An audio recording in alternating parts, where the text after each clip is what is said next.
আমরা আইছি ভাট্টা গ্রামের একটা বড় নাম করা দিঘি আছিল, লক্ষ্মী দিঘি আর কি।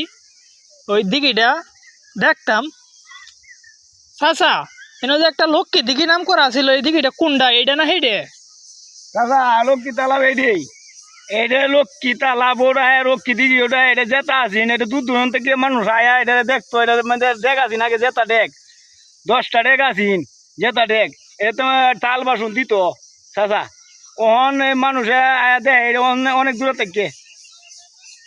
তাই নাকি? তাহলে এই দিঘিটার অবস্থা এরকম হয়েছে কে? এইরকম অবস্থা এরকম হয়েছে, এটা তো ক্ষুধা টুধা না, ওহন পুরনো হয়ে গেছে কেন, অনেক দিনের পুরনো দিঘি এটা। ও, তাহলে আপনারা এটা ঐতিহ্যটা ধরে লাল লাগে, এটার মেরামত করেন না? মেরামত করি না, করার চিন্তা ভাবনা আছে, এটা করাম মেরামত করাম, এটা ঐতিহ্যটা ধরে রাখা লাগবো, কারণ এটা 10টা ডেকা চিনছে তাই এটা ঐতিহ্যটা ধরে রাখা লাগবো, অনেক দূর থেকে মানুষ আয় দেখার লাগিয়ে। দেখেন ভাই, এই সেই পুরাতন লক্ষ্মী দিঘি, যা মানুষ দেখকে বিভ্রান্ত হইতো, এখন অবস্থাটা খুব খারাপ। এই দিঘিত